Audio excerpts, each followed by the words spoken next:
আলিগড় আন্দোলন শুরু করেছিলেন স্যার সৈয়দ আহমেদ খান। এনার সম্পর্কে আর এই আলিগড় আন্দোলন সম্পর্কে আর কয়েকটা তথ্য দিয়ে দেই। স্যার সৈয়দ আহমেদ খান মুসলিম সমাজের মধ্যে বিদেশি বা পাশ্চাত্য ভাবধারা, সেই সঙ্গে ইংরেজি শিক্ষা ইত্যাদি সংস্কারের কাজ কিন্তু শুরু করেছিলেন স্যার সৈয়দ আহমেদ খান প্রথম। এবং সেই উদ্দেশ্যে উনি 1877 সালে অ্যাংলো ওরিয়েন্টাল কলেজ প্রতিষ্ঠা করেছিলেন। এই অ্যাংলো ওরিয়েন্টাল কলেজকে কেন্দ্র করে কিন্তু এই আলিগড় আন্দোলনের শুরু। আর মাথায় রাখবে, এই অ্যাংলো ওরিয়েন্টাল কলেজই পরবর্তীকালের আলিগড় মুসলিম ইউনিভার্সিটি। আসছি পরবর্তী এবং শেষ প্রশ্নে। কাকে বলা হয় ভারতীয় রেনেসাঁসের ভোরের শুকতারা? ভারতীয় নবজাগরণের পথিকৃৎ বলা হয় রাজা রামমোহন রায়কে।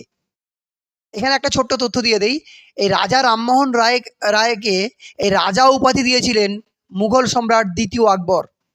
এটাও কিন্তু পরীক্ষাতে আসে।